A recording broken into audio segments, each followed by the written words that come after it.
This is Actualize Freedom, straight talk on growing clicks and conversions on Amazon FBA from people doing it every day. Now here's your host, digital marketing acrobat, Danny Kenji Carlson.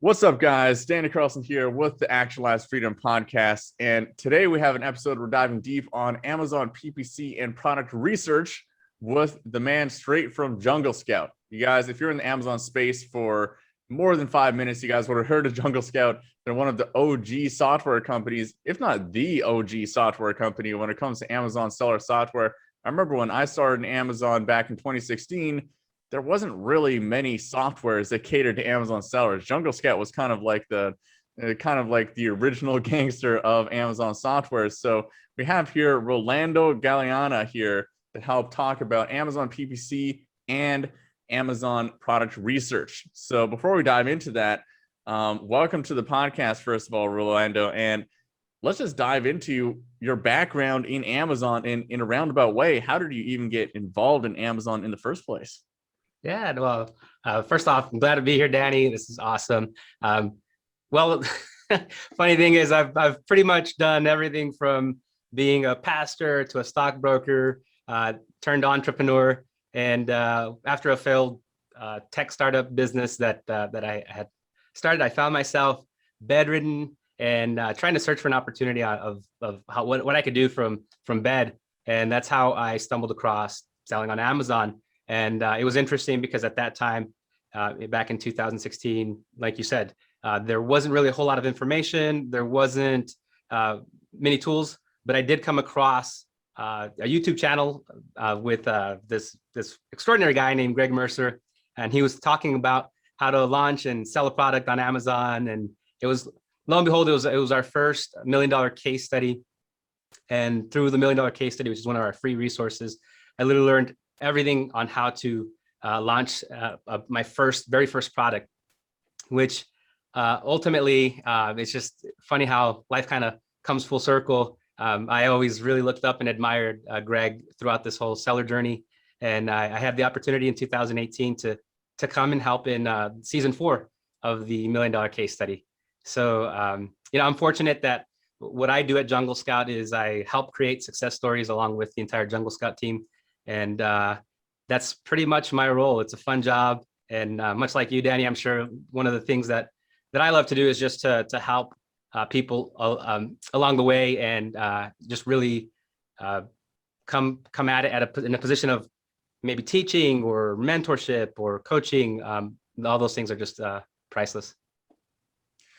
Man, so you mentioned you were bedridden when you're forced to look for something else and you just stumbled across Amazon. Was that a big health issue that came up? Like, why were you bedridden? The funny thing is, I was doing P90X and apparently I did a wrong move and my back just tweaked out on me. I just wigged out, and I was in bed for a solid week, and I was like, what am I gonna do while I'm in bed? And I was like, I just came out of a failed business venture that I was attempting to do. There's got to be, I've always had this entrepreneurial bug. I was like, there's got to be something that I could do online. And like I said, that's ultimately, I just did a search of businesses or something to a business online business, I guess is probably the search I was doing at that time. And that's, like I said, I just came across JungleScout, and yeah, it's like they say, the rest is history. Yeah, that's so interesting too, because that's actually how I started my first business, is when I broke my collarbone when I used to be a downhill skateboard racer. I was in a race in Puerto Rico and I crashed on the very first race run of my very first day in Puerto Rico and broke my collarbone. So I was a carpenter at the time and obviously couldn't go back to work in carpentry. So I'm just sitting around at home and came up with the idea for my first business, which was creating longboarding videos for my other sponsored friends and longboarding companies and stuff like that. So some good things can happen when you're bedridden, apparently. Yeah, definitely. Excellent, Rolando. Well, let's just get straight to the juice right here, because I know when people think about JungleScout, one of the biggest things they think about is product research. And you have a lot of insight into, what has changed when it comes to product research since 2016 and now that it's 2021. And then, what is working right now, just based on what you see with lots of different sellers, lots of different data, and everything like that. So maybe just go over an overview of what are the things that have changed and what are the things that have stayed the same between 2016 and 2021 when it comes to product research. Yeah, so definitely product research has evolved. The tools that are available have evolved.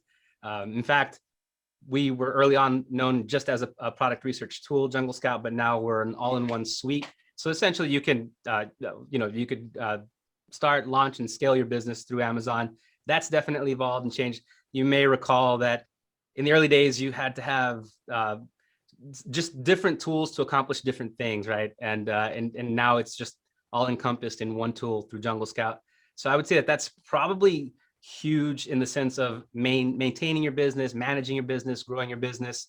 But also, Amazon's always changing. That's the crazy thing about Amazon, is that you get into a rhythm, you get into a flow, and then all of a sudden they just alter their business model in the sense, for example, one of the big issues that happened was reviews, right? We could use third-party sites to promote our product, provide deep discounts. And with these deep discounts, people would hopefully give us reviews. Well, that's pretty much not a no-no. Amazon's definitely put a stop on that. So now it's really trying to drill down and figure out creative ways to get reviews. And ultimately, it's just about delivering value, though. I mean, at the end of the day, when it comes to that particular space, it's about delivering value, a good product, good quality product with a good experience. And so I would say that that's probably one of the major components that I hear about all the time, is how do I get product reviews? And I wish there was a magic wand, a special way of doing that, but unfortunately there isn't. But I will say that there is at least one tool that Amazon has created that we can use, and that is essentially the ability to be able to just send like a review request through Amazon.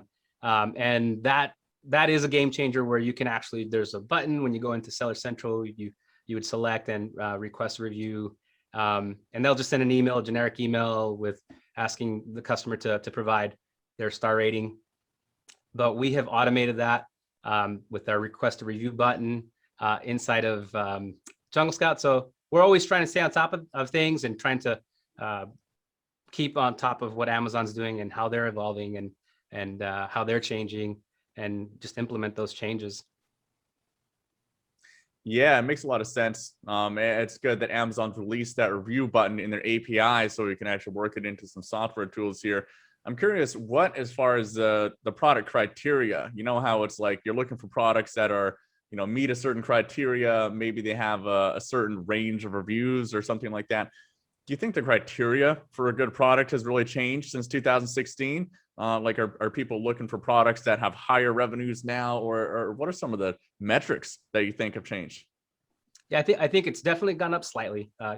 Before the range was probably tighter, but now people are widening the range ever so much, just because of the competition. It is a competitive space, but it doesn't necessarily mean that because there's competition that there is an opportunity. I think competition creates opportunity, and so that's basically, price ranges. You definitely need to get creative in the fact of maybe bundling products, or we always talk about just adding that extra value, that extra ability to alter the product slightly, not stand out from the crowd. I think private label from the days of 2016, where you could just slap a label on a product and succeed and have like crazy sales, those days are over. So you do need to stand out from the crowd. And that's why I say really hone in on the competition, see what they're doing. I think that, to me, that's the greatest thing that you can do, is kind of emulate the competition and provide a little twist. How is it that you're going to deliver a little more value over the competition? Those types of things, those changes will make you stand out. Yeah, and I wanna kind of piggyback on that too, because a lot of people hear the advice to emulate the competition in situations when the competition's not doing a very good job, right? It's like you gotta take that with a grain of salt, right? Like if your Absolutely. competition is clearly knows what they're doing, then of course you want to emulate them. But then if you have a competitor who their images kind of look crappy, Yeah, I mean, there's probably no magic to it. They're probably just crappy images, right? Like they're doing well despite the crappy images, not because of the crappy images, right? So like absolutely. definitely use your own two brain between your own two ears up there to figure that one out. But Well, one thing I like to okay. do in that process, like of trying to emulate the competition, I think what we tend to do is, we'll find a product using JungleScout, and we think we found the competition in that space. But what I like to do is I like to drill down a step further and go into the 100 best sellers in that space, in that niche, in that category, and click on there, and really there's where you're going to find the true competition, because you're not trying to compete against the product that you found initially on JungleScout. That's like the starting point, but you do need to drill down further.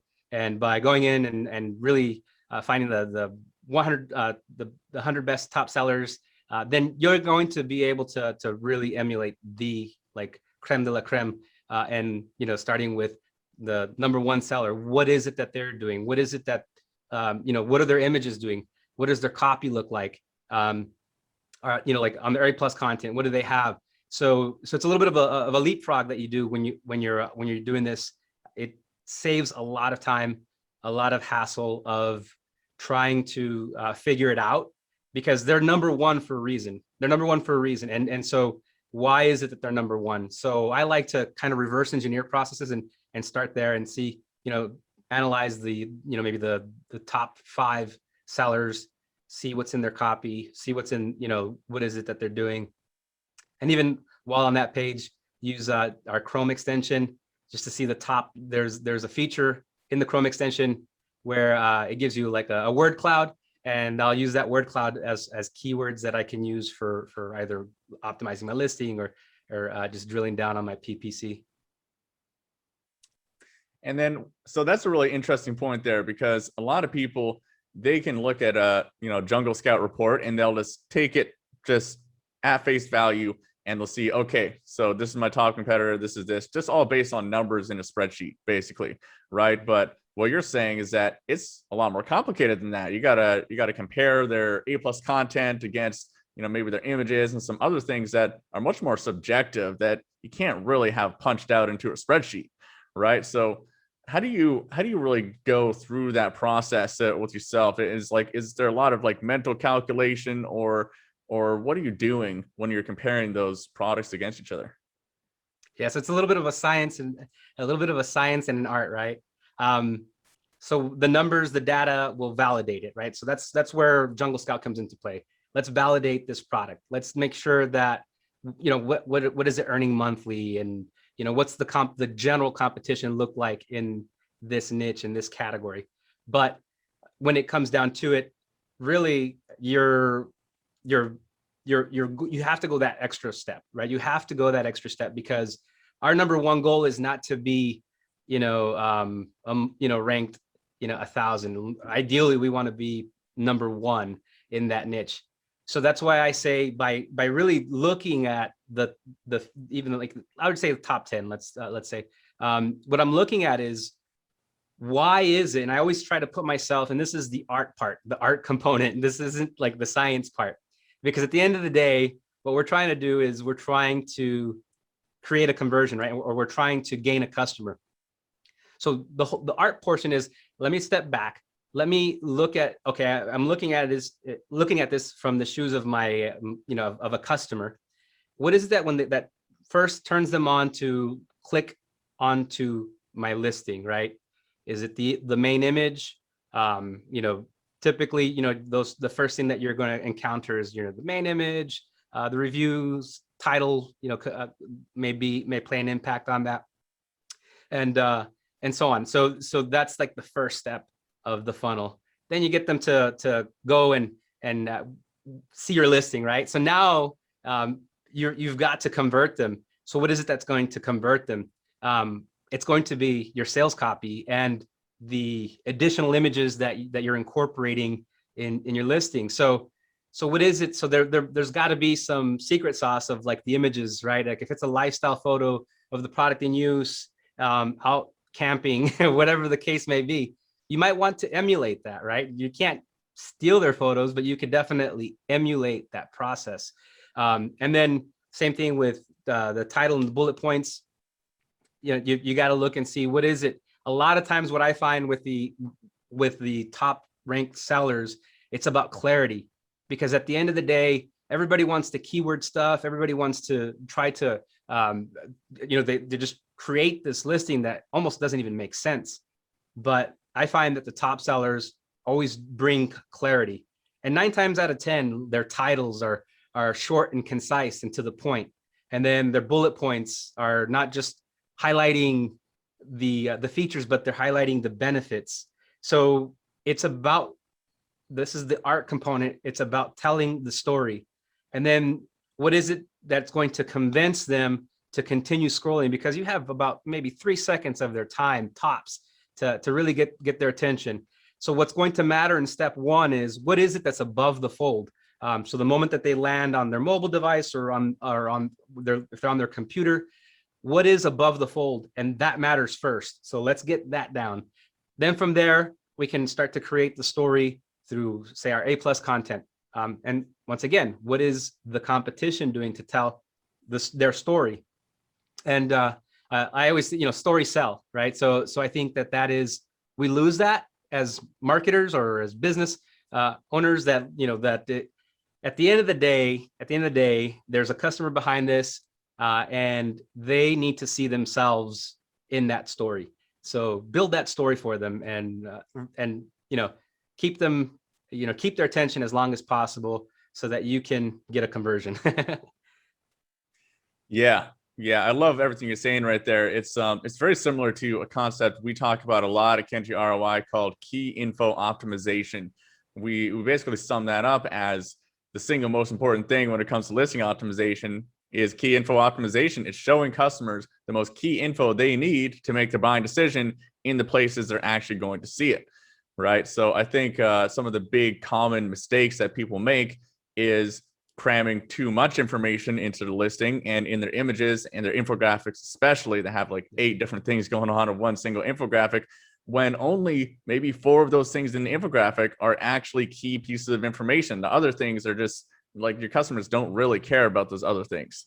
And so you don't have to show off every single last feature, every possible benefit of your product. In fact, that can actually be to the detriment of your more important benefits, to just clutter your listing and clutter all of your images. And you might be better just focusing in on what actually is important to your customers. So that's an important point, I think, to make here, is that it's not all about just like fire hosing your customers with all of the benefits and everything like that. It's much more prudent to just really do a good job of focusing on what is important to the customers, and then optimizing your listing based on that. What are your thoughts on that?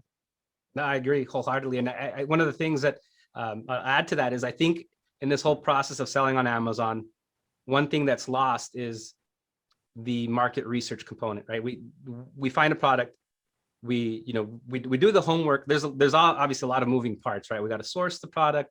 We've got to, find the best supplier, and learn all this process if it's our first time launching a product. But one of the key components that's forgotten is this market research element of identifying your customer, right? And really getting to the core of what is your customer, what is their customer journey look like, why did they even come and arrive to your product, and like what's their age, what's their demographic, like all of this matters when creating our listing. But I think that part has been lost, just because Amazon is one of those business models where you really don't have to do a whole lot of that, in the sense that they're driving the traffic for the most part, right? The person's there because on their own free will, they're ready to shop. But at the same token, if we can't really identify and really clearly understand who our customer is, it's going to affect us, and it's going to hurt us in the long run. So before, even ordering your photos to get done, and while creating your listing, all of that needs to kind of be built into this. I think that, yeah, because people want to keyword stuff and they want to, that's like their MO. A lot of the user experience is lost. But I like to kind of combine the two, right? Where I can't fit a keyword, I'll use it in my backend search terms. And it'll still be there. It'll still be present. And so, yeah, I mean, definitely.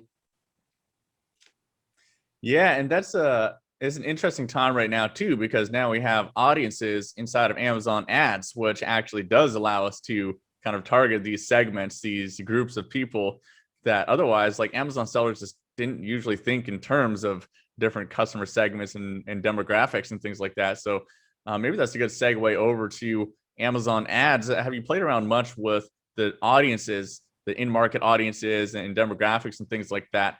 And what have you been finding when you've been playing around with that? Like, what's been working really well? Yeah, well, a lot of it really comes down to knowing exactly your audience, right? Like, yeah, I think a lot of it when it comes to I run a lot of Facebook ads for my business, my side hustles, and a lot of that particular space is 100% like audience creation, right? You're literally like having to identify, what pages they like, what restaurants they shop at, what stores do they shop at, all of that information to build an audience. Whereas the same applies to Amazon. It's just a little, I'd say it's I mean, I love Amazon PPC in the sense that it's a little more watered down than, say, running Facebook ads or Google ads. And so you can really become an expert pretty fast. I will say that probably the most success I've had versus audiences is product targeting. That's also that's a very neat feature that Amazon rolled out a couple of years back, I would say, is product targeting ads. I think that I've had a lot of success with that. The audience component, I've dabbled with it, but I can't say that I'm an expert on that part yet.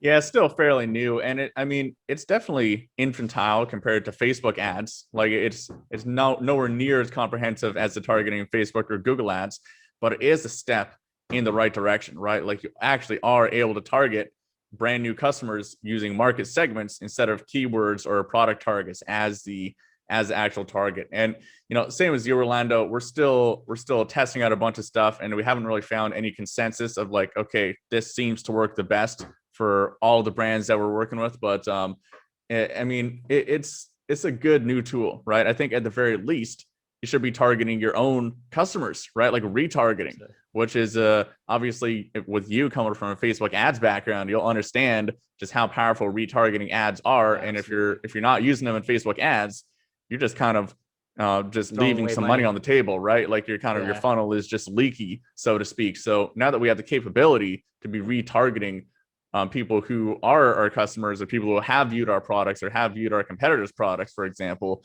do you think that that's just a ground level thing that people should be doing just to make their funnel tighter? Yeah, absolutely. And what it goes to show is that Amazon is obviously heading in this direction. They always kind of give like signals, right, of where they're moving and what they're trying to do. So this is a signal of the fact that, and this just kind of goes back to what I was saying earlier, that before you couldn't do this, right? You couldn't target audiences, you couldn't be specific. So people got lazy and they wouldn't really do the research on like identifying their target market. But now it just goes to show how much more important it is to be able to do the research, put in the work to identify your target market, right? Really put it, write it out, really dissect that information. Like, what's the gender of my customer? What's their age? Where are they located? Like, what's their geo location? Just really honing in on, like I like to, like, a day in the life of that person, right? Give them a name, give them a persona, start trying to really like get into their head, their shoes, and it'll help everything all around, right? Not only just like we were talking about your listing, but it'll also help on your PPC campaigns. And now with the audiences, that definitely, it's something that you'll need. Yeah, and guys, if you haven't set up these type of ads too, they're like very beginner level. Like I'd put them at, maybe one step above setting up an automatic campaign, and then one step below setting up a broad match campaign. So if you've ever set up a broad match campaign before, you'll have no problem setting up these audience type of ads here. It's just very click around and just do what makes sense, right? Like very basic. It's actually easier than choosing keyword targets. You can choose relevant audiences and retargeting and things like that. So definitely recommend trying that out if you haven't already, guys. But other than that, Rolando, when it comes to Amazon ads, where do you see people with sticking points? I know there's a lot of like common like best practices out there when it comes to Amazon ads, and some of it has been exactly the same since we started on Amazon back in 2016. And some of it's good advice and some of it's really not so good advice. It's not really that relevant anymore. So where do you see people kind of tripping up when it comes to Amazon ads? Yeah, so I work on the daily, and I interact with our customers on the daily through our coaching platform, Freedom Builder Bootcamp. And so I see where they get caught up. I think I have a really good pulse on what's happening and why people are having problems with PPC. And I think a lot of it comes down to is really casting too wide a net. I'm a big believer in if you're managing your own PPC campaigns, you need to keep it simple and not this complex process. And what I mean by that is, for example, if you're targeting, a broad or a phrase match keywords, broad or phrase match keywords, a lot of times people will probably dump in a long list of, hundreds of keywords. Well, you just created for yourself a huge workload. So I like to limit my keywords when launching a product to 10 to 20 keywords. And that's all you need. It'll give you a very large exposure to what you're trying to do, who you're trying to reach. And so I like to always run a campaign that has a broad and a phrase match within the campaign so that they can share the budget. And ultimately what I put in my broad for my keywords within the broad ad group, I'm going to match those with my phrase match campaign. And ultimately what that's going to do is it's just going to give me all these results that I allow Amazon to provide to me. And so I think less is best when it comes to PPC. And in terms of like if you're launching product after product, it can become a nightmare to optimize your PPC campaigns if you don't keep it simple. Yeah, well, and I think a lot of people don't really understand how broad match works. And so like if you put 100 keyword targets into the same broad match campaign, where you're going to find is a lot of those keyword targets are actually going to be bidding on the same search terms, or they're kind of going to be competing against each other. And that becomes a problem when you start to change the bids, right? Think about one broad match search term. Let's say we have, camera lights. You're bidding on camera lights. So camera lights has like a bunch of different search terms at different bid ranges. Like at the top of the bid range, maybe it's bidding on this one search term, and at the lower end of the bid range, it's bidding on some other search terms. But then you lower the bid, and then all of a sudden, that one search term that was getting all of your sales, you're now no longer really bidding on that because it's you lowered your bid too much for that search term, and then it starts bidding on these other search terms, and you have no freaking idea, right? You just lowered the bid, and you just saw that the performance went way down. What happened, right? Well, it's just completely bidding on totally different search terms now. And if you have 100 broad match targets in the same area, like a lot of them are going to be bidding on the exact same search terms, and you're changing the bids around. Those search terms are going to be ping-ponging back and forth between these different keyword targets, and you have no idea, right? Your performance of these different keywords is going to be wildly all over the place, right? So is that kind of an illustration of why you like to keep things simple, just so it doesn't get like totally unruly like that, or what do you think? Yeah, definitely. Like that's the goal, is not to you don't want to become a slave to your PPC. um, and I don't know if you've heard about this, Danny, but we actually recently acquired a way to automate your PPC campaigns through Downstream. We just acquired a company called Downstream, and it's, nothing can beat machine learning, right? It's not a tool that's presently available, but you can kind of see the direction we're going with this.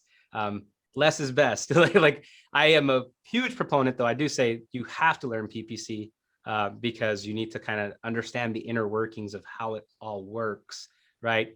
And be able to manage it as a whole. But definitely, I think with machine learning, what a machine can do versus what a human can do can't be quite compared.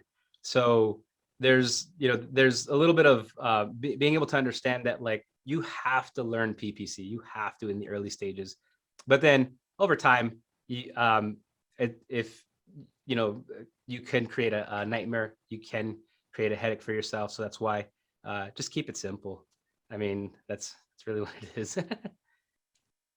Yeah, and I'd love to hear your opinion too on one of the biggest things that I think is like a mental roadblock for people starting out in PPC, or for people who don't really understand PPC that well, is they look at it as just like a profit and loss statement, like money in, money out. And if it's not profitable, then it's not worth doing, right? And like that's just a simplistic view, in my opinion. Making ACOS the only goal of your PPC campaigns can have some problems, right? So maybe just talk a bit about that. Like, what is the better mindset to look at your PPC campaigns with, instead of just solely focusing on the ACOS?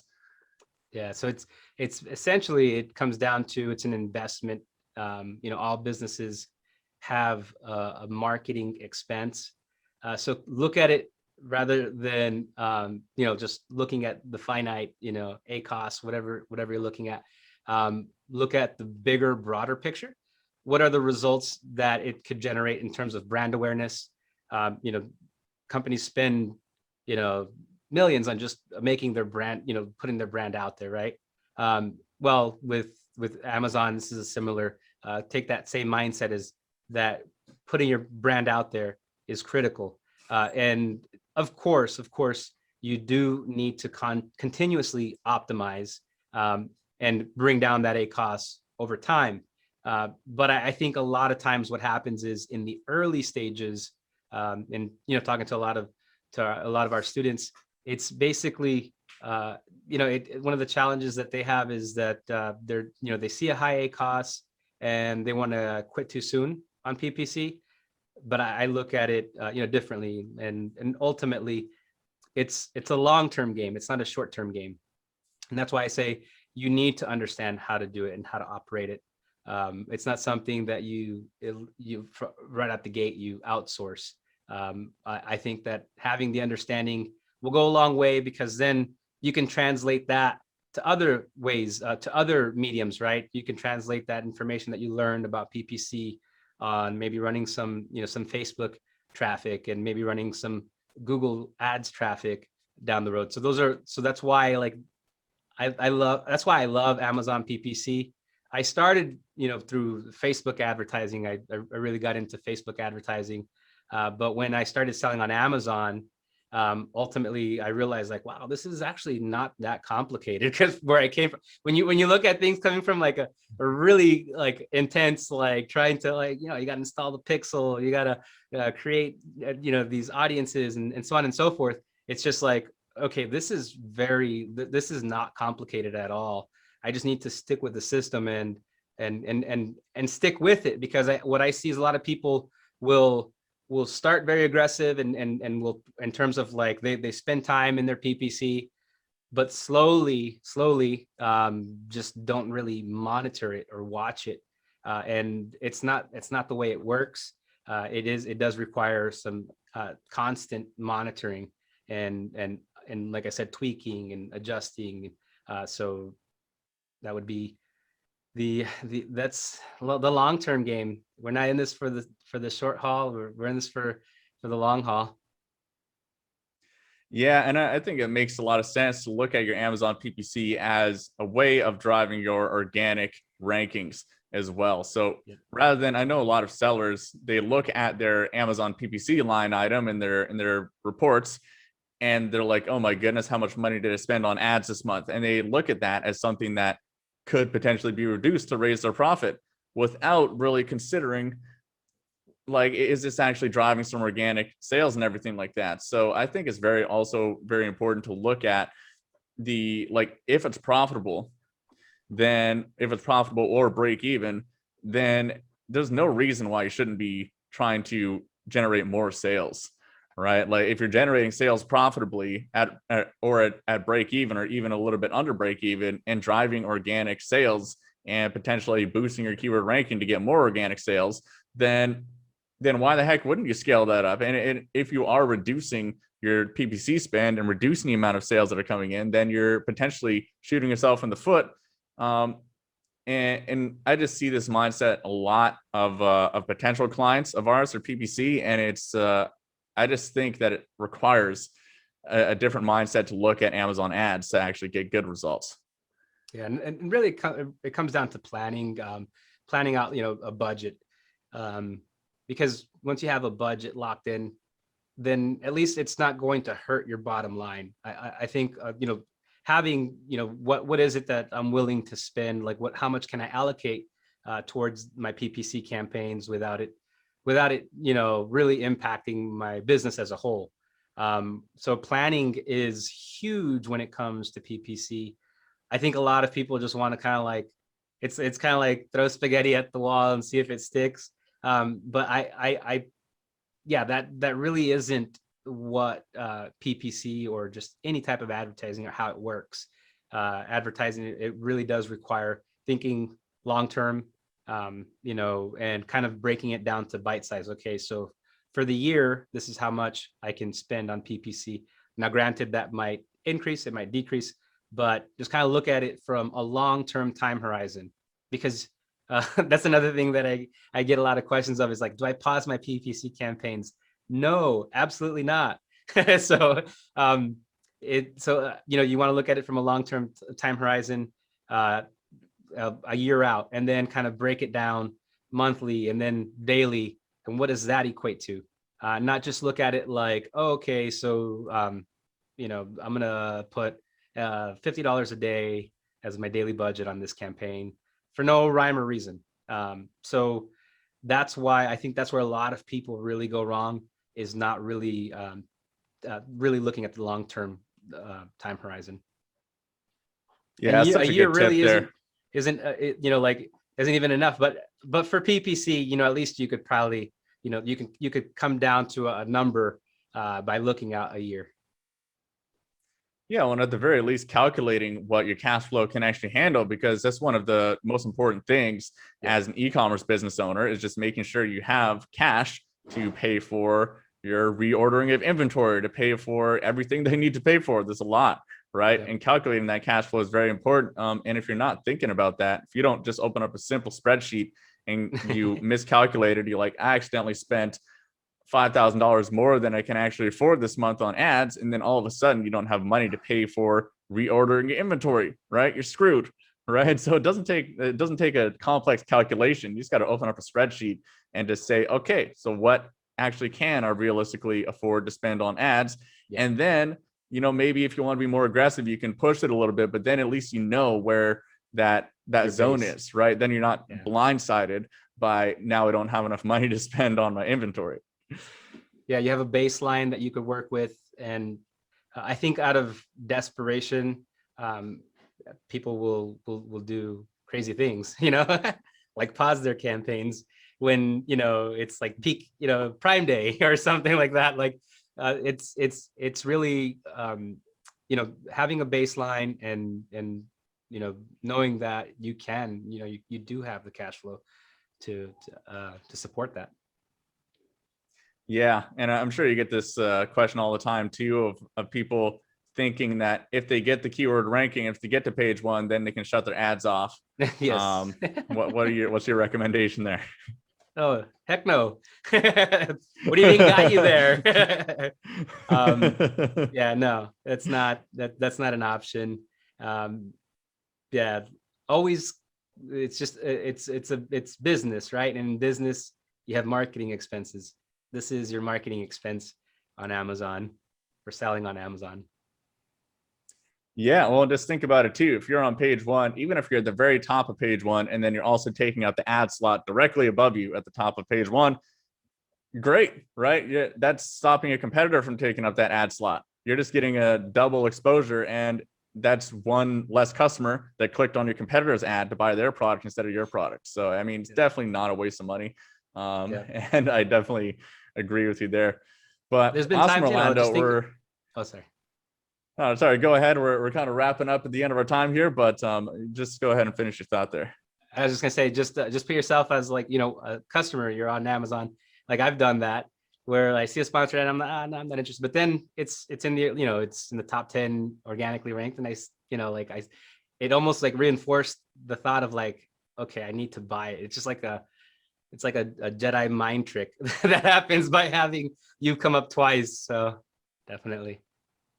Yeah, what in the Facebook ads world, there's like some common, best practice out there, or something where it's like a customer needs to see your brand like 10 times or 15 times or something like that before they're ready to buy. I don't know where that stat came from, but that's a kind of common digital marketing statistic that's thrown out there a lot. So it makes a lot of sense in terms of Amazon as well. But awesome, Rolando.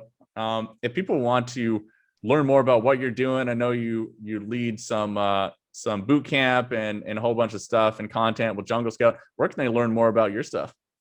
Yeah, so I personally, like, my passion right now is teaching and coaching, and you can head over to freedombuilderbootcamp.com. There you can learn more about what projects I've been involved in with JungleScout. And so that would probably be the best point. Of course, we have tons of free resources at junglescout.com under our resources tab. We have the $1 Million Case Study, which was my starting point, right, where I learned how to sell. And that's a free resource I would recommend. We just wrapped up season 5 of the $1 Million Case Study. So you'll want to check that out. So if you just head over to junglescout.com resources, and you'll see $1 Million Case Study is one of the drop-down options. Excellent. Well, appreciate your time here, Rolando. And guys, we'll put those links as well in the show notes, as always, at kenjiroi.com/blog. And appreciate you coming on here, Rolando. There's lots of good golden nuggets dropped here. And guys, definitely check out those resources if you're interested in learning more. So until next time, guys, go out there and kick some ass. For show notes and resources mentioned in this episode, visit kenjiroi.com.